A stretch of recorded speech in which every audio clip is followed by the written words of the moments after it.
Alors, ici, on me demande de résoudre solve for y. Je précise que ce sont des exercices de mathematical knowledge. Donc, on me demande de résoudre pour y.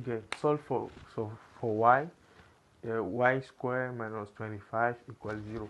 Donc, ici, pour ces genres de questions, pour ceux qui viennent d'un système francophone, on nous oblige à passer par la méthode de factorisation avant de résoudre ceci. C'est-à-dire qu'on factorise, ça c'est a carré moins b carré, ça va nous donner y moins 5, facteur de y plus 5 qui va nous donner 0. Donc si on multiplie ça là par ça là qui donne 0, ça veut dire que y moins 5 est égal à 0, ou bien y plus 5 est égal à 0. On voit que y ça va nous donner 5, ou y ça va nous donner moins 5.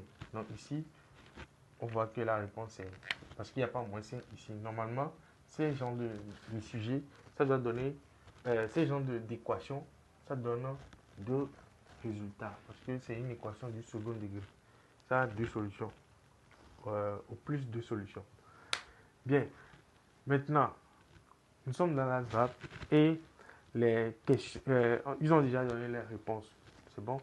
Donc, vous n'êtes pas obligé de passer par cette méthode-là. Parce qu'il y a beaucoup qui trouvent ça vraiment compliqué de faire tout ça avant de trouver la réponse. Donc, pour aller simple, pour faire simple, ce que vous allez faire, c'est quoi? Vous allez utiliser les réponses pour pouvoir trouver. C'est tout. Vous allez remplacer y dans la réponse pour calculer, pour voir si ça va vous donner 0. Si je prends par exemple la réponse A, y égale à moins 2, je remplace moins 2 dans l'équation. Moins 2 au carré, moins 25. Moins 2 au carré, ça me donne 4. 4 moins 25, ça ne me donne pas 0. Donc ce n'est pas la réponse A. Je prends la réponse B. 5 au carré. 5 au carré. Vous allez essayer de faire ça rapidement dans la tête. 5 au carré, ça fait 25.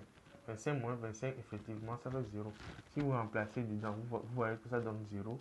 Là, la bonne réponse, c'est la réponse B.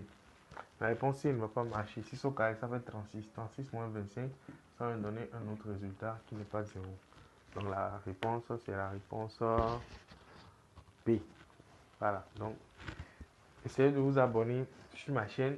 Je vais vous montrer des méthodes, des tactiques simples pour pouvoir résoudre les exercices, que ce soit en mathématiques ou en arithmétique. Merci.